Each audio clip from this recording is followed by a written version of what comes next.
Hey, what's going on, guys? Welcome back to the channel. Today we are doing another music related video, guys. It's been a while, okay? But today we're doing another tier list. We're doing a Lamb of God tier list. I used to be a big fan of this band back in high school. Not as much anymore, but I figured I've heard all of their albums. Why not do a tier list, right? So, yeah, let's just get started with their first album, New American Gospel.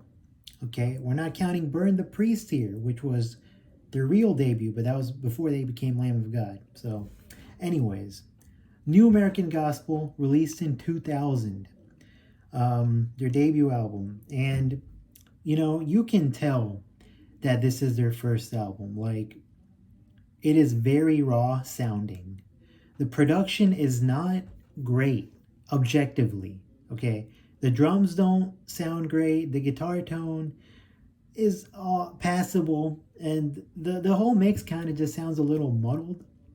But it's not really a negative because like the raw sound of the album, I think works in its favor. Like it matches the aggressive nature of the music, so it works. Songwriting wise, the album's pretty solid. There's some pretty cool riffs, pretty cool breakdowns. The drumming's great, and Chris Adler has always been a great drummer. Um, I think my favorite song on this would have to be Black Label. As cliche as that answer is, I think it is Black Label. It's probably one of their most popular songs. I think Pariah is a close second though. Um, yeah, overall, I would put this album in the B tier. Solid B tier album. Um, I think some other songs that I would say are highlights on this album would be Terror and Hubris in the House of Frank Pollard, I believe it's called, and The Subtle Arts of Murder and Persuasion, also pretty good. So yeah, overall, I'd say it's kind of middle of the road for Lamb of God. Also, just FYI, this album, this tier list is going to be a kind of relative, um, meaning if I put something in S tier, um, doesn't necessarily mean I think it's the greatest thing ever, but I would say it's some of Lamb of God's best work. All right, moving on from there, we get to their second album, As the Palaces Burn, released in 2003. Now, this I think is actually their best album, in my opinion. Okay, this is this I think has just they're pretty much their best songwriting. There are a ton of good riffs, a ton of cool breakdowns. They're just very on point, I think, throughout this album. The production is also really good if you listen to the 2013 remastered version, which is the version you should be listening to if you listen to this album, okay? The original, they like screwed up the drum tracks or something. They used um like fake drums or something instead of the actual drum tracks they recorded. So it just the drums sound weird. They don't sound good on that album, on the original version. The 2013 remastered version, they got the original drum tracks, and those drums sound great. So yeah, great album. I'll say my favorite track on this one is 11th Hour. That's a great track. Um, Also, some other good ones would be Ruin. Was very, very good. Um, and I also like In Defense of Our Good Name. That's a good one. Yeah, I just feel like they stepped it up on pretty much all fronts from New American Gospel here. On songwriting, production for sure. Um, yeah, I think it's just pretty much the best work they've done. So I'm gonna put this one in S tier. If you're gonna listen to Lamb of God, start here. Okay. If you're gonna listen to anything by Lamb of God, listen to this. All right, moving on from there, we got Ashes of the Wake, their third album released in 2004. So this is also a great album in my opinion. Sound wise, I think it's pretty much along the same lines as the Palaces Burn. Again, very good production. I feel like this is the album where they kind of blew up, where they really became kind of mainstream. I mean, this album had Laid to Rest, which was on Rock Band or Guitar Hero. I mean, that was a big song for them. Yeah, I definitely got a lot of play out of this album, in high school. Played it a lot. Um, Let me see. For favorite songs on this album, let me just pull up the album here. I got the wiki page pulled up. I would say, yeah, Hourglass was a great one from this album. The Faded Line is excellent. The title track, Ashes of the Wake, is also very good. I'll say those are my favorites. Not really. There isn't really a weak track here. I'll probably say Remorses for the Dead is probably one of the weaker ones. And Later Rest, to be honest. It's just, I've heard it too much. But yeah, solid album. I'll put it in the A tier. I'll put it comfortably in the A tier. Again, I would say this has some of their best work. Moving on from there, we got Sacrament from 2006, fourth album. So this is where they started to lose me a little bit, okay? Like, this album's okay. It's okay. The singles from this album are all pretty good, You got Redneck, Walk With Me in Hell, Black and the Cursed Sun, all pretty good. The rest of the album, pretty forgettable, in my opinion, to be honest. I don't know, man. The songwriting just isn't as strong here. Their production is good.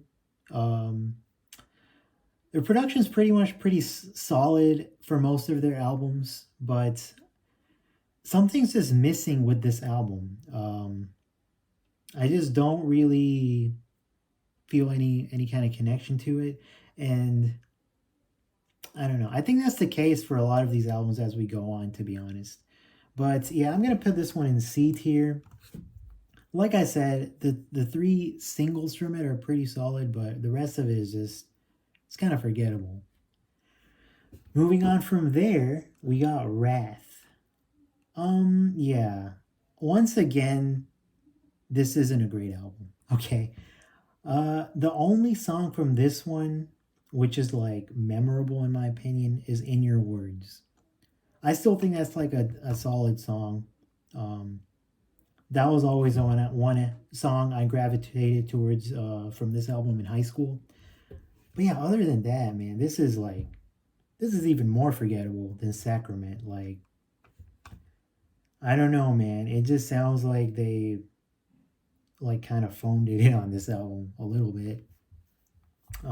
It just sounds uninspired. It's like uninspired groove metal, really. I mean, I'll still put it in like, I guess C tier, but it's like a low C tier. Okay. Moving on from there, we got their next album. Oh, and Wrath, released in 2009, by the way. Got announced the years, All right, the next album is Resolution, released in 2012. So this album, actually, I remember came out when I was in high school. It came out like kind of at the peak of my Lamb of God phase. So it was a new Lamb of God album when, I was really into them. So it has nostalgia for me, for sure. And I think it's solid. Like, songwriting wise, there's some cool riffs. And the production's solid too, once again. Yeah, I don't think there's really any standout tracks for me on this album anymore. I remember my two favorites in high school were the Number 6 and Undertow. Those two were the ones I liked the most. Now, I mean, I think it's like fairly solid the whole way through.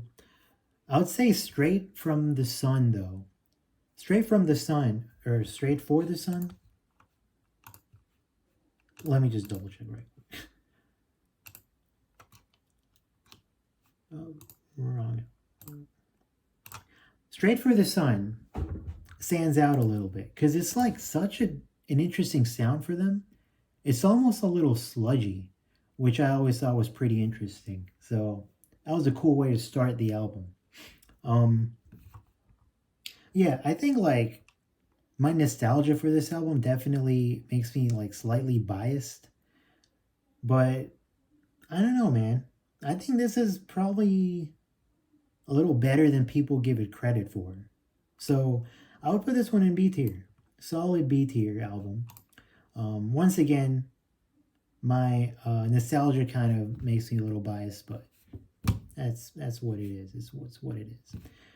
The next album is Seven Sturm und Drang, right? Yes, Sturm und Drang. So yeah, it was their seventh album released in 2015, and I remember this came out when I was in college. I kind of moved on from Lamb of God a little bit at this point, and it's okay. This album is okay. There isn't anything that stand out here. I mean, I don't know. I feel like it's about on par with Sacrament, where like the singles are like there are a couple good songs on the album, but the rest of it was just kind of whatever. Like Still Echoes was decent, and like I remember really liking Delusion Pandemic. That one was pretty cool. But like other than that, it was just okay. Like there wasn't really anything I would go back to. So I'm gonna put this one in C tier. I think it's better than Wrath, but I don't know. It's okay. It's not that memorable, to be honest. And then we got their latest album, their 8th album, self-titled, called Lamb of God, released in 2020, last year. I'm not gonna lie, this album kind of sucks. This is not a good album. This is like easily their worst. And I can't really explain why. It's just so generic and boring. Like, there's not a single moment on this album where I thought, oh, that was a cool riff, or that was a cool drum part, or anything like that. I mean, man, it's like it's like generic metalcore almost.